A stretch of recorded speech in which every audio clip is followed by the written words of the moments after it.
Olá malta, bem-vindos a mais um episódio do podcast Espiritualidade Secular. Bom dia, boa tarde, boa noite, conforme seja o caso. Hoje eu e o Francisco vamos falar sobre um assunto muito importante, que é o estigma que envolve a saúde mental. Exatamente.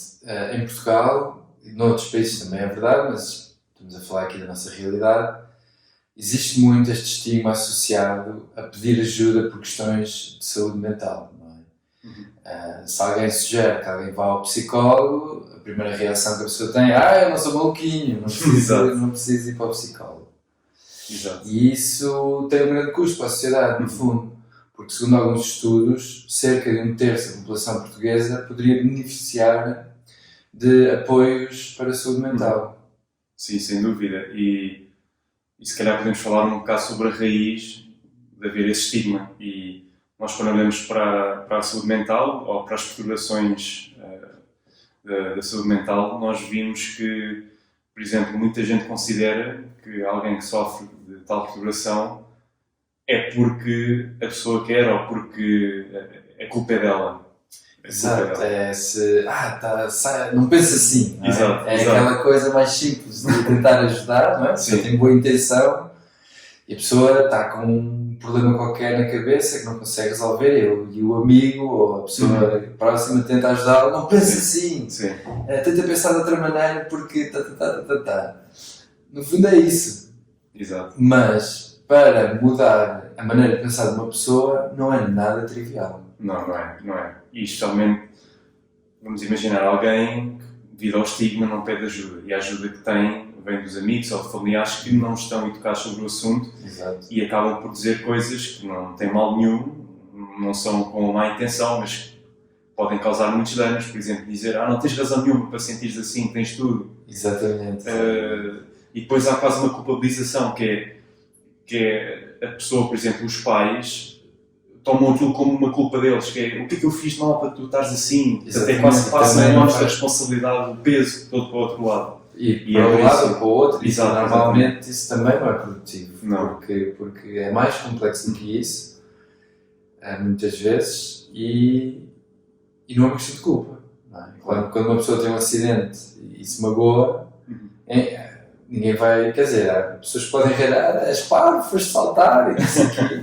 Mas normalmente a primeira reação, em princípio, será temos de levar ao médico para arranjar isso, não é? Para curar. No entanto, na saúde mental isso não é bem assim. Não. Até na saúde mental, muitas vezes há a ideia que é perpetuada, que é alguém que sofre de um problema que for psicológico, não tem cura, vai ficar assim para sempre e que aquilo define a identidade dessa pessoa. Exato, isso é um grande perigo, não é? Mas isso também se aplica a várias outras condições, mas principalmente como há, na maior parte das pessoas, uma grande identificação do próprio com a mente. Sim, exato. Se passa algo de menos salutar com a mente, a pessoa pensa logo que eu não presto, eu estou estragado, eu estou partido. E, de certo modo, pode estar, não é? Porque é isso que é o estar doente, está com alguma coisa que não está bem, mas não é a totalidade da pessoa que está partida. A pessoa continua a ser a pessoa e pode estar, especialmente em artistas, vê-se muito, não é? Que estão muito mal, em sofrimento, e produzem arte de altíssima utilidade e benefício para o resto da sociedade. Sim, isso aí tocaste num ponto muito importante, que é, há uns anos atrás, a Organização Mundial de Saúde definia as perturbações mentais como uma queda brutal na produtividade. Portanto, nós víamos quase o ser humano... É perigosíssimo, porque víamos o ser humano quase como uma unidade de produtividade, portanto, estamos a trazer uma definição económica para algo que é muito mais do que isso. Certo. E obviamente que, estas perturbações, a nível de produtividade, causam, especialmente em certos estadios de sofrimento, a pessoa não tem capacidade de fazer certas coisas, não é? Exatamente. Mas daí a focar a definição só numa questão de produtividade, eu acho que é altamente problemático. Sim, exatamente. Agora tocaste num ponto muito interessante, que é isso, que é a definição de quando é que falamos que a pessoa está com problema de saúde mental. É os clássicos 6 meses que se usa normalmente. Sim, exato, existem métricas, mas é o desconforto, principalmente, Sim. não é? Depois há aquelas situações mais sérias em que a pessoa está claramente a comportar-se de uma maneira não normativa, digamos assim, mas a pessoa não se sente mal, mas toda a gente, e isso são os casos mais graves, é quando a pessoa nem tem consciência, não é, de que já está a portar-se de uma maneira que a maior parte das pessoas consegue identificar como esta pessoa não está bem. Sim, e nessa questão do comportamento, um dos grandes estigmas relacionados com a saúde mental é a ideia de que quem sofre uma perturbação mental é perigoso. Exatamente. E isso é, infelizmente, se perpetua muito. Exatamente. Há inquéritos sobre isso, aliás, que perguntam às pessoas exatamente se... mas lá está, tem a ver com a maneira como as coisas são ditas. Se perguntarem às pessoas se um doente mental é perigoso, a maior parte das pessoas tem esse estigma. Sim, um doente mental é perigoso. Exato. Agora, se perguntarmos às pessoas, uma pessoa com uma doença mental é perigosa, as pessoas dizem, mais ou menos, não, assim, que é uma pessoa com uma doença mental, tem um problema, não é perigoso, não é um doido. Exato. Portanto, aqui a questão das palavras é extremamente importante, a maneira como falamos destes assuntos é extremamente importante.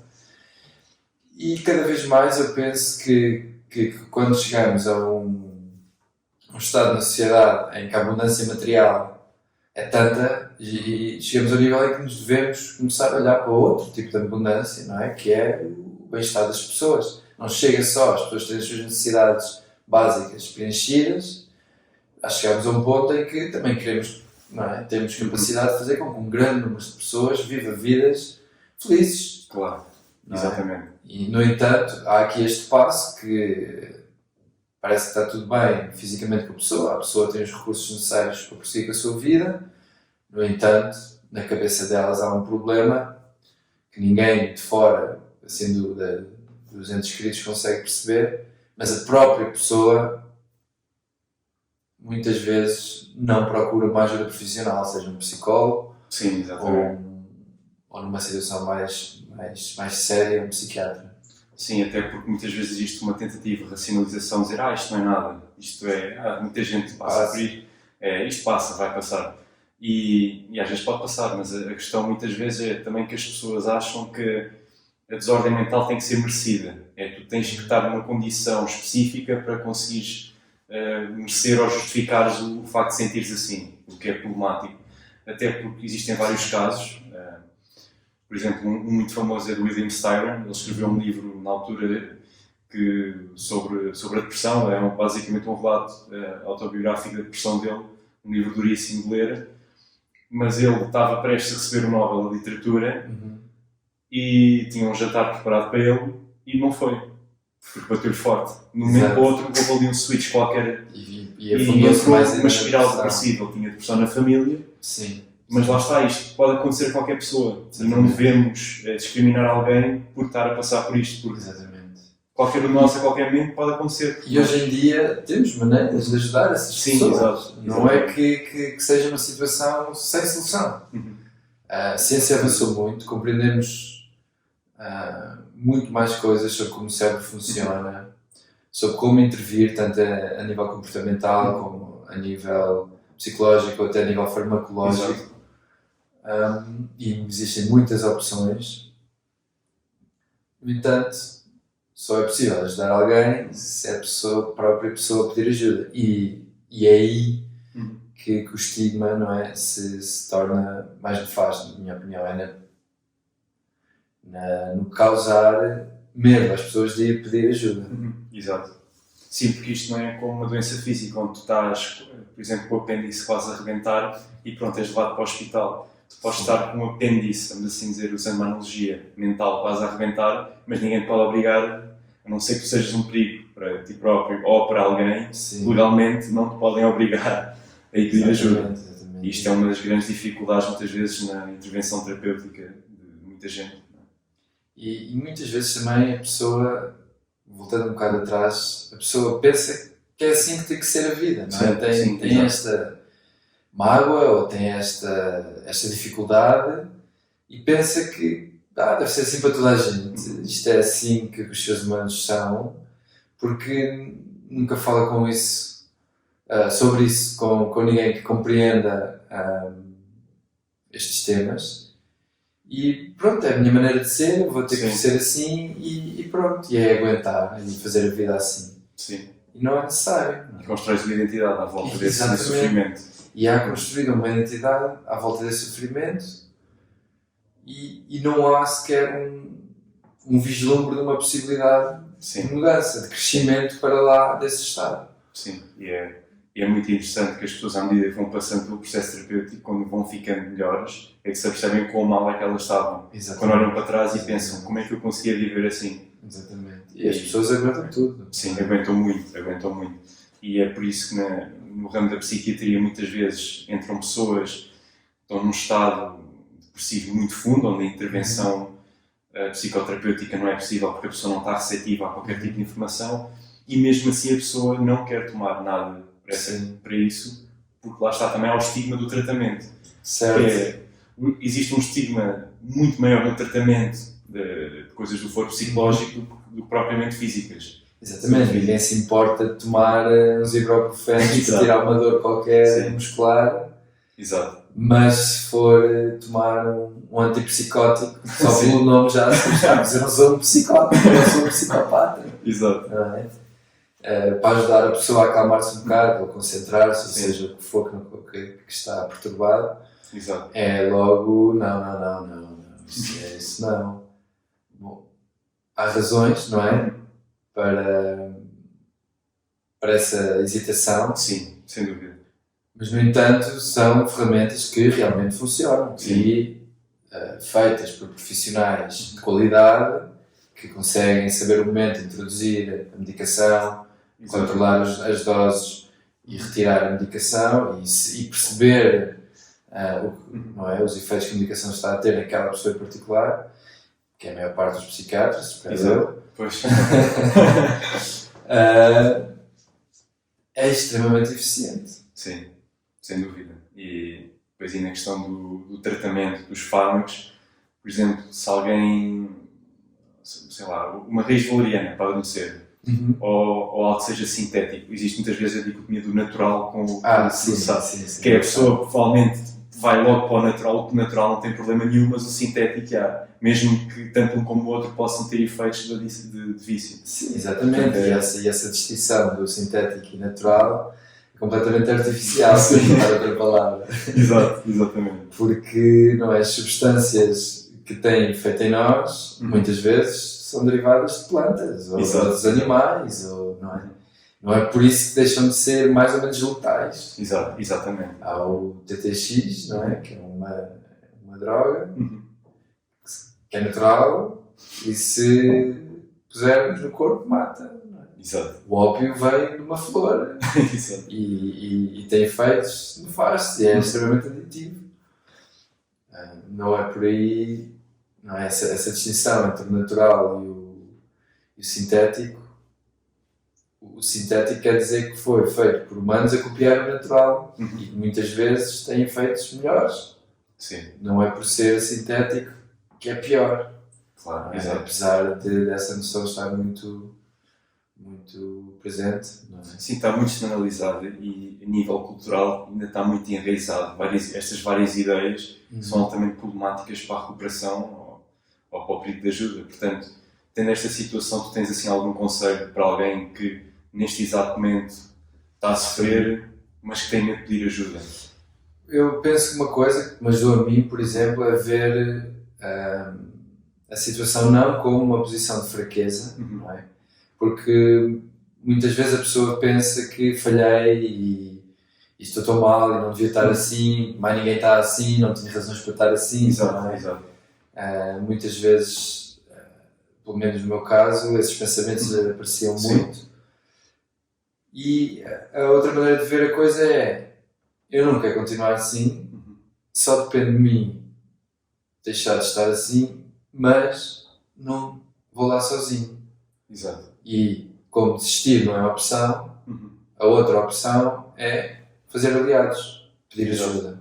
E isso torna-se um ato de coragem, um ato de resistência. Sim. Quer dizer, eu não vou desistir de mim, vou pedir ajuda para continuar a a tentar crescer para lá disto, não é? Para tentar modificar o meu estado, para tentar ser, viver, sentir de outra maneira. Sim. Então eu penso que essa mudança de atitude, que é não ver o pedir ajuda como um sinal de fraqueza, mas ver sim como um sinal de coragem, de eu vou à luta, eu não fico aqui caladinho no meu canto a sofrer sozinho. Exato.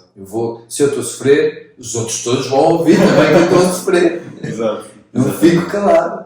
Ok? Portanto, partilhar o sofrimento, não com a intenção de prejudicar os outros, Sim, obviamente, sim.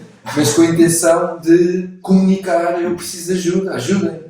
Porque lá está, nós somos seres sociais. Exato. Os seres humanos sempre dependem uns dos outros para viver. Ninguém vive sozinho, Exato. nenhum homem é uma ilha, não é? Ela está Exato. a expressão. E é dessa ligação que vem a nossa força. Portanto, quando nós escondemos as nossas mágoas ou fraquezas, quando entendemos desse modo, estamos-nos a prejudicar a nós e ao grupo. Porque Exato. o grupo pode sanar-nos. E é no Sim. grupo que está a solução. Portanto, eu penso que o maior conselho que eu tenho nesse aspecto é esse: é ter coragem e ver esse ato como um ato de coragem, um ato de eu não desisto. Sim, É exatamente. ver isso como posso cair. Há a máxima, digamos assim, que me orienta, é derivada dos bonequinhos de Daruma japoneses. Sabes o que é? Não, nunca ouvi. O Daruma é a palavra japonesa para o Bodhidharma. Ok. Quem não sabe, o Bodhidharma é o fundador do Zen na China, Chan, e também, segundo a lenda, originário do Kung Fu Shaolin. Okay? E ele tem um dito que é: cair 7 vezes é levantar 8. A vida começa agora. Portanto, o que passou não interessa, só interessa o agora. Exato. E se cais 7 vezes, só significa uma coisa: é que vais levantar 8. Exato. Okay? E então, eles fazem aqueles do sempre em pé. Os japoneses têm uns bonecos de Daruma, porque ele tem umas sobrancelhas muito farfalhudas, não é? E uns olhos muito grandes, porque segundo a lenda ele estava a meditar, e como os olhos estavam sempre a fechar, e ele a adormecer, ele arranca as pálpebras para os olhos não fechar. Então tem os olhos muito esbugalhados e umas sobrancelhas farfalhudas, de estar a meditar na caverna. E segundo a lenda, daí que nasce o chá verde, as pálpebras dele, porque o chá verde ajuda a termos acordados, não é? Exato. Os chás, em geral.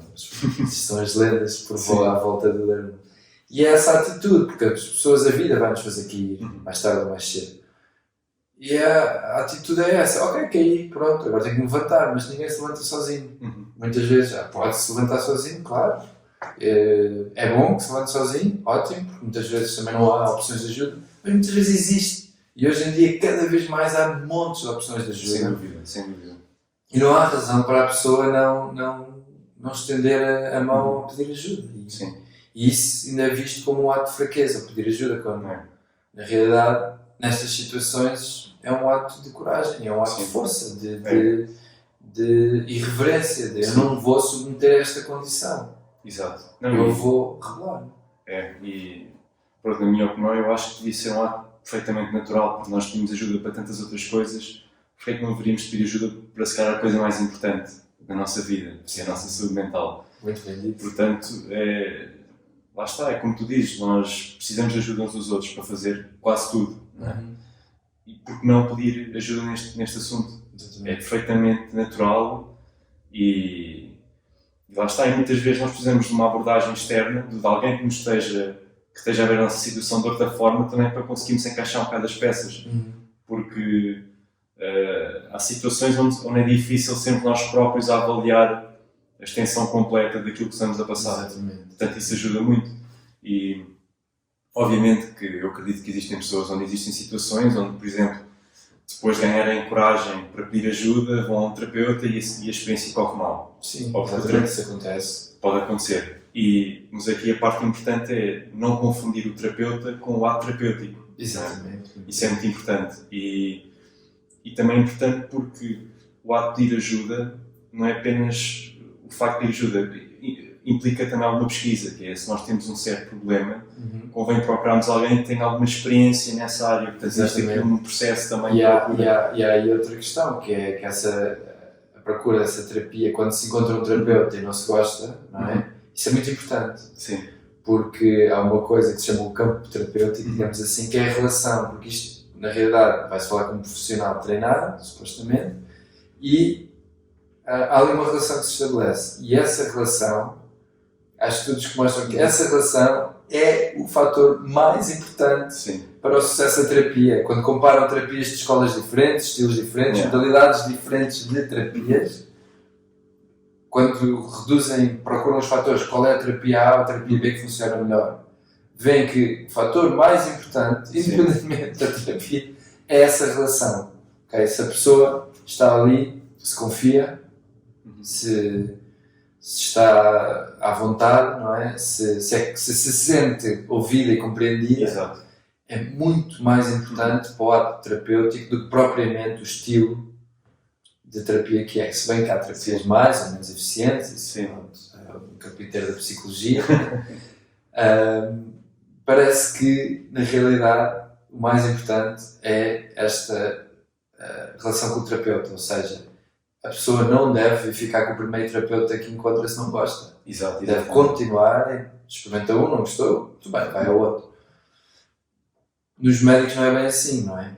Apesar de, também, a medicina, se o médico tiver uma capacidade de ouvir e de estar presente com a pessoa, também tem efeitos terapêuticos noutras mazelas quaisquer que não têm nada a ver com o foro psicológico. Sem dúvida. Ajuda no processo de cura. Sim. Só essa coisa de ter outro ser humano ali disponível para nós, para nos ouvir as coisas que não gostamos de contar.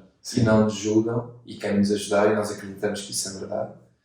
Exato. E sentimos que isso é verdade. Isso tem efeito curativo. Não conhecemos os mecanismos ainda muito bem. Pois não. Mas conseguimos medir esses efeitos já. Sim, aliás, há um estudo muito interessante no campo da psiquiatria, onde o gabinete do psiquiatra, que era na secção de psiquiatria do hospital, portanto uma secção onde as pessoas entram já com aquele peso e com aquele ambiente, por uma questão de obras teve que ser mudada para a parte da maternidade, onde diz, tens muitas crianças e sei lá o quê. O facto de terem mudado para aí o ambiente ser muito mais leve, repararam que o processo de recuperação desses pacientes foi muito mais rápido. Exatamente. Portanto, o ambiente é incrível. É incrível. As paredes eram azuis, tinha ali um ambiente muito mais jovem, de crianças, dinâmico. Sim. Isso aí teve um impacto incrível na recuperação da pessoa. Portanto, esta envolvente toda que existe, desde a relação com o terapeuta ao ambiente envolvente, é essencial. Sem dúvida. E é interessante tentar perceber os mecanismos, como isso funciona, porque ainda são um bocado desconhecidos, apesar de que se começa a tentar perceber algumas coisas, as narrativas próprias e os níveis de stress, não é? Que sabemos, se calhar um ambiente desses baixa os níveis de stress geral da pessoa e então o corpo já pode entrar em modo de construção. Acho isso muito interessante. Mas voltando ao nosso tópico, é isso, é pedir ajuda e experimentar, até encontrar algo que a pessoa se identifique, alguém que a pessoa confie. Exato. E deixar-se ser ajudada. Sim, até porque hoje em dia há várias formas, tens consultas presenciais, até já tens remotas, tens já a telepsicologia onde podes estar ao teu computador. Sim, exatamente. E para algumas pessoas isso é melhor, porque as pessoas têm medo do confronto. Funciona. Funciona. E agora com o Covid viu-se, não é? Houve muita situação dessa de teletrabalho e das teleterapias e funciona. Viu-se que há casos, mesmo como estás a referir, funciona melhor do que no presencial. Sim. Apesar de eu ainda achar que há uma grande tendência das pessoas sempre procurar o cara a cara. Mas, ou não. Ou há pessoas que preferem não sair de casa, estar no conforto da sua casa, falam ali um bocado e funciona. Sim. Aparentemente, a nível de eficácia, mantém-se bem. Eles fizeram vários estudos com pressão, ansiedade e revelou ter o mesmo nível de eficácia. Sim. O que se notou foi que é mais exigente para o terapeuta. Porque, exatamente. Há menos informação que estás a recolher a nível de gestos corporais, há informação. Toda a linguagem corporal e da auditiva tem lags temporais que não é normal quando se está a ouvir. Portanto, o nosso cérebro muitas vezes processa esses sinais inconscientemente, agora está a receber esses sinais com diferentes intervalos temporais, não é? E que estão desfasados, há um desfazamento que torna mais difícil a interpretação, e isso para o terapeuta traz uma grande exigência e é mais cansativo, porque exige muito mais concentração e muito mais atenção da parte do terapeuta estar a conseguir perceber como é que a outra pessoa está através de uma câmara do que ao vivo. Exato. Não, sem dúvida. Eu acho que se calhar um tópico que nos falta abordar é, por exemplo, tens alguém que nós sabemos que cuidar da saúde mental, infelizmente, atualmente é caro, não é? Vais a uma clínica privada fazer uma consulta, ainda por cima, tendo em conta que o processo psicoterapêutico necessita de regularidade e de várias consultas, há pessoas que torna-se financeiramente difícil. Exatamente. Portanto, o que é que alguém que não tem meios financeiros pode fazer numa situação onde precisa de ajuda? É difícil, realmente. Essa é outra das barreiras. Eu não sei, por acaso, qual é o estado da integração dos cuidados psicológicos no nosso Sistema Nacional de Saúde. Pois, exato. Penso que existem alguns, mas devem estar sempre sobrecarregados. Sim. A solução seria contratar mais. Não é? Pois. Não há falta de psicólogos formados. Pois, sim, exatamente. Pode haver a falta de psicólogos treinados. E se calhar, pronto, a resposta ideal seria ir ao médico, ir ao centro de saúde e dizer: olha, preciso de um psicólogo. Pois.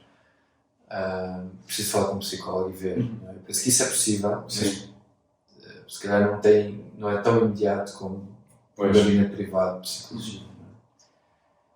Fora isso, sessões em grupo.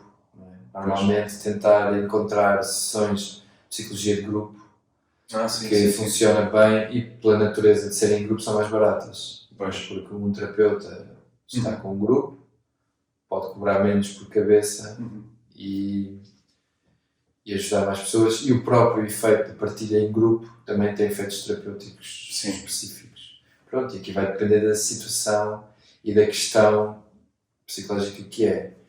Por exemplo, se falarmos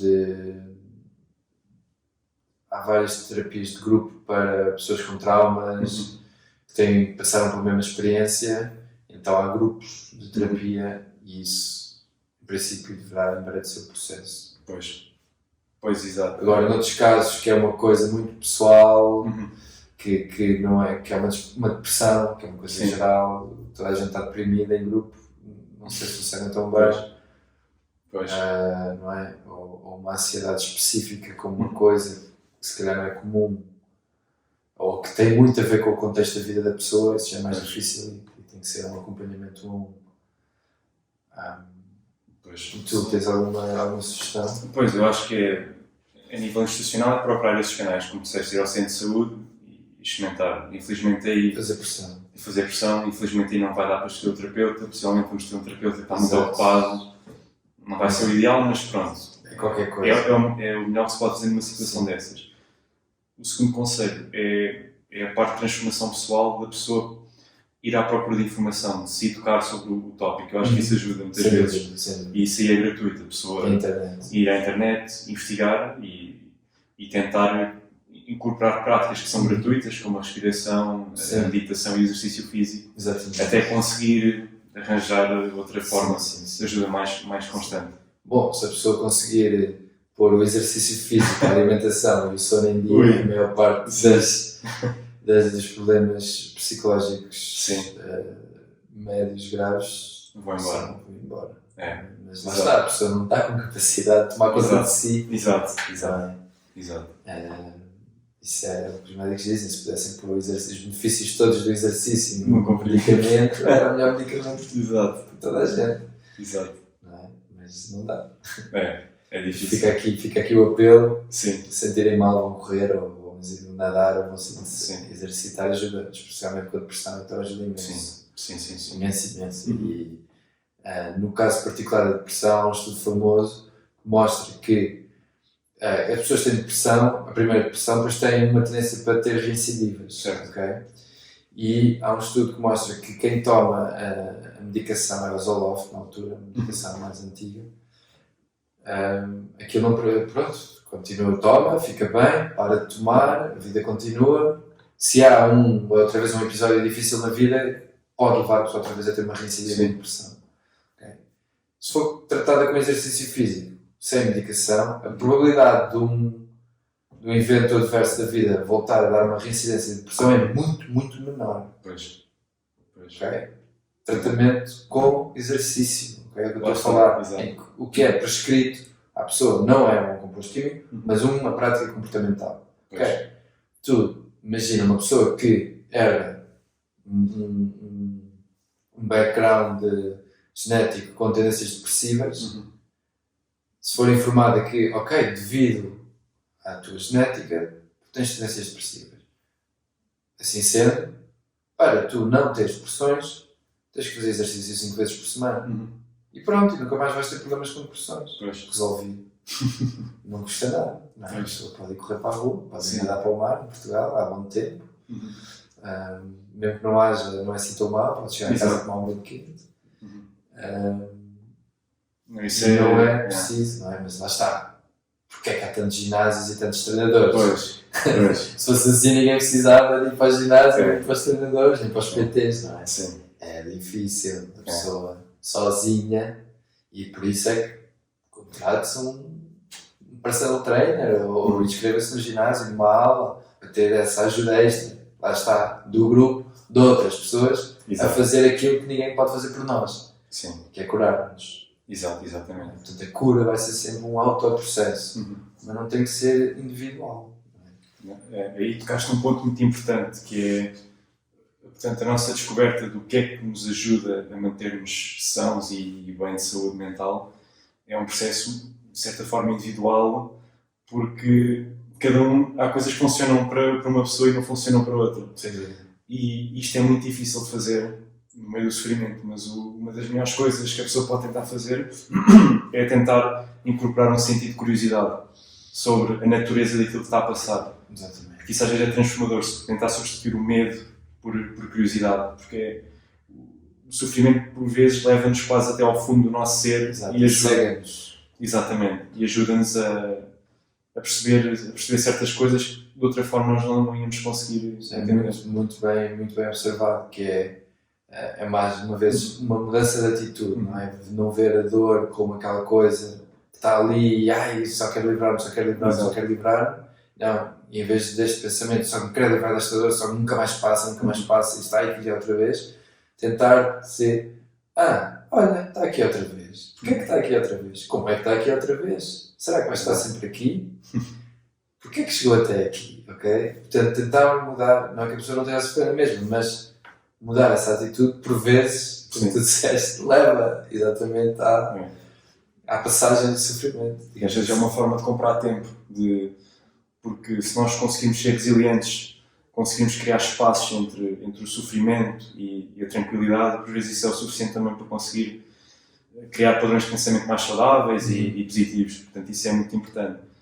E em segundo lugar, tu tocaste também uma coisa muito importante, que é alguém, por exemplo, que tem uma prescrição, está medicada, não ver a medicação como uma cura, porque o que a medicação é usada para fazer é dar-te resiliência suficiente para ganhar os melhores hábitos. Exatamente. Portanto, o melhor mesmo é, além da medicação, ires incorporando bons hábitos que te vão permitir manter um certo estado basal de saúde mental. Sem medicação, exatamente, se for possível. Não é? Claro que há casos extremos de que as pessoas têm que tomar medicação para a vida, mas isso não é a maioria. A maioria das pessoas que tomam uma medicação deve ser utilizada como é utilizada uma muleta. Não é? Eu normalmente uso este exemplo da muleta física. Não é? A pessoa parte um joelho, ou um pé, ou o que seja, e precisa de uma muleta para andar no início. Mas tem que largar a muleta para reforçar toda a sua musculatura. E tem que fazer a fisioterapia, senão não pode largar a muleta. Mas pode largar a muleta, mas tem que largar a muleta. Portanto, anda ali nessa... E com a doença mental e com os fármacos também vai dar ao mesmo. Exato. O fármaco está ali para ajudar a pessoa a desenvolver aquele período de recuperação e depois tem que fazer o que tu disseste, que é a mudança comportamental, é o equivalente à tal fisioterapia, para a muleta não ser mais precisa. Exato. E se esse processo for bem conduzido por todos os profissionais envolvidos e pela própria pessoa, que tem a responsabilidade,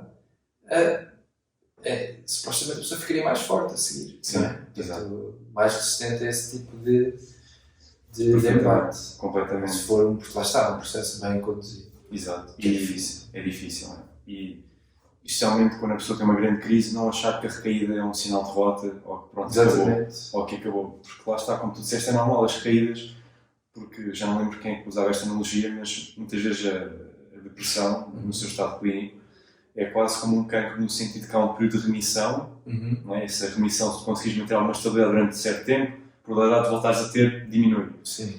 Mas para muita gente é normal haverem períodos da vida, por lá está, existe um estímulo, uma ocasião qualquer negativa, que traz de volta essas sensações e esse estado. E muitas vezes aí a abordagem tem que ser percepcionada, é que é normal.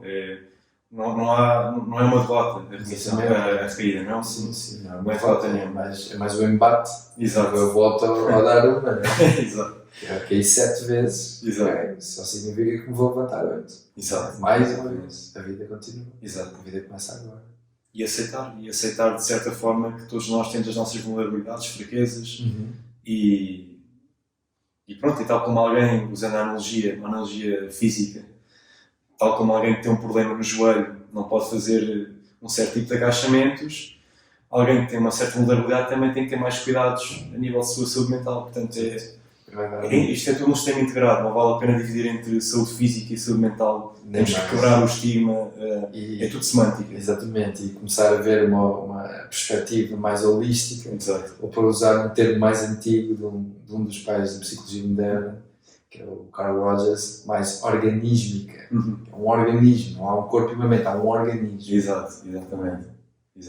E a partir daí, disso é o caminho para a recuperação e para um estado mais preventivo também. Sim. E pronto, acho que tocámos assim mais ou menos nos assuntos. Não sei se há aqui alguma coisa que nos faltou que queres mencionar. Sim, eu penso que falarmos do que é importante, que é combater este estigma da saúde mental, da doença mental.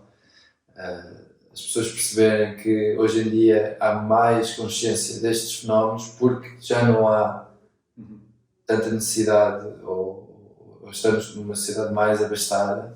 Portanto, isto começa a ser mais importante porque o resto já está controlado, digamos assim. E fica o apelo para as pessoas que se estiverem a sentir mal para procurarem ajuda e verem isso como um ato de coragem, de resistência, de não de resignação. Sim, exatamente. E pronto, e caso seja alguém a ver ouvir ou a ver este episódio e se sentirem mesmo necessidade de ajuda, até podemos tentar contactar, nós temos lá os links privados. Sim. Nós podemos sugerir para sugerir ajuda a alguém. Sim. Podemos recomendar recomendações, exato. Mas pronto, já agora falamos disso, acho importante, que é a diferença entre o apoio psicológico e o coaching. Sim, é totalmente diferente, exato. O coaching é só para pessoas bem ajustadas que estão com uma necessidade de apoio, um crescimento em qualquer coisa. Outra coisa é o apoio psicológico, com psicólogos, em que a pessoa está realmente numa condição que exige esse tipo, já não consegue funcionar. Sim. Exatamente. Por isso procurem ajuda qualificada. Exatamente. Isso é muito importante e pronto. E caso estejam completamente às cegas, nós podemos recomendar alguém. Exatamente. Sim. Mandem-nos uma mensagem privada. Exato. Ou não. Exato. Exatamente. E é isso. Estamos cá para outra. Até à próxima. Até à próxima.